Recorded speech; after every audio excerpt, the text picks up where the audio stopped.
ಬದುಲೆ ರೊಕ್ಕ ಹೆಂಗೆ ಮಾಡ್ಬೇಕು ಮತ್ತು ಬದು ಯಾಕೆ ಮಾಡ್ಬೇಕಂತೇನೋ ನೋಡಿದೀವ್ರಿಪ್ಪ. ಆದ್ರೆ ಬದುನರ ಹೆಂಗೆ ಮಾಡ್ಬೇಕು ಅನ್ನೋದು ನೋಡ್ಬೇಕಲ್ಲ, ಅದಕ್ಕಂಥೇಳಿ ಈ ವಿಡಿಯೋ ಮಾಡತ್ತೆ ನೋಡ್ರಿ. ಬದು ಮಾಡ್ಬೇಕಂದಾಗ ಕೌಂಟರ್ ಲೈನ್ ಸಮಪಾತಳ ರೇಖೆ ಅಂಥೇಳಿ ಸಿಗ್ತಾವ್ರಿ.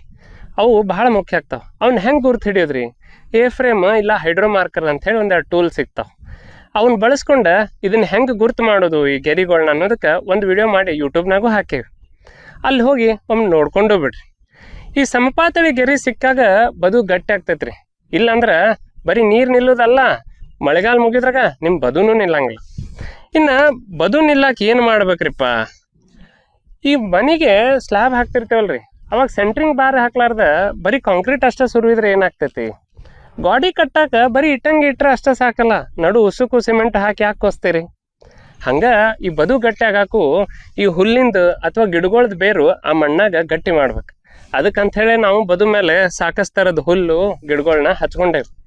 ಇಷ್ಟೆಲ್ಲ ಮಾಡಿ ಬದು ಉಳ್ದಿದ್ದ ಆದ್ರೆ ನೀವು ಅದ್ರ ಮೇಲೆ ಹುಲ್ಲು ಹಚ್ಕೊಳ್ಳೋದು ಸಹಿತ ಬೇಕಾಗಿಲ್ಲ.